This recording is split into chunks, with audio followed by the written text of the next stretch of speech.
হজের ব্যাপারে আল্লাহর নবী হাদিসে পাকের মধ্যে কি ইরশাদ করেন? এই হাদিস কানা ইমাম বুখারী রাহমাতুল্লাহ আলাইহি বুখারী শরীফের মধ্যে বর্ণনা করেছেন। এই হাদিস কানা ইমাম মুসলিম রাহমাতুল্লাহ আলাইহি মুসলিম শরীফের মধ্যে বর্ণনা করছেন।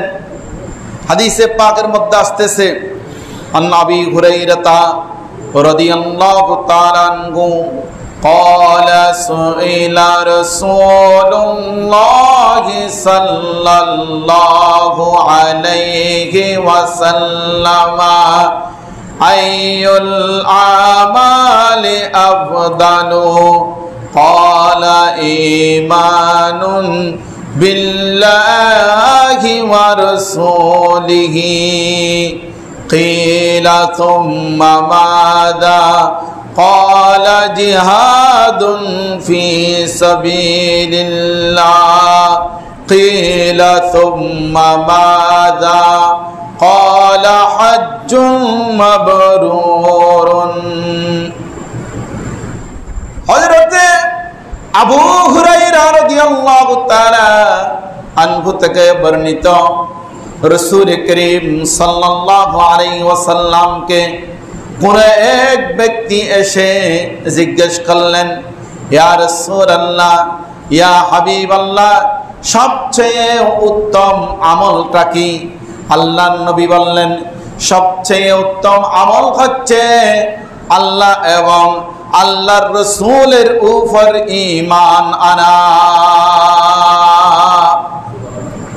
এরপরে জিজ্ঞেস করলেন, ইয়া রাসূলুল্লাহ, এরপরে কোন আমল সবচেয়ে উত্তম? তখন আল্লাহর নবী বলেন, এরপরে সবচেয়ে বড় আমল হচ্ছে যে আল্লাহর রাস্তার মধ্যে দ্বীনকে কায়েম করার জন্য, ইসলামকে কায়েম করার জন্য, জমিনের মধ্যে প্রতিষ্ঠা করার জন্য যে আল্লাহর রাস্তার মধ্যে জিহাদ করা হচ্ছে সবচেয়ে উত্তম কাজ। এরপরে আল্লাহর নবীকে জিজ্ঞেস করা হলো, ইয়া রাসূলুল্লাহ, ইয়া হাবিবাল্লাহ, এরপরে কোন আমল সবচেয়ে উত্তম? আল্লাহর নবী ইরশাদ করেন, এটা হচ্ছে হজ্জুম মাবরুরুন, একটা মকবুল হজ করা, এটাই হচ্ছে সবচেয়ে উত্তম আমাল। উচ্চ আওয়াজ দিয়ে বলুন না সুবহানাল্লাহ। যাদেরকে আল্লাহ তাআলা তৌফিক দিয়েছেন তারা হজ করা, এটাই হচ্ছে উত্তম।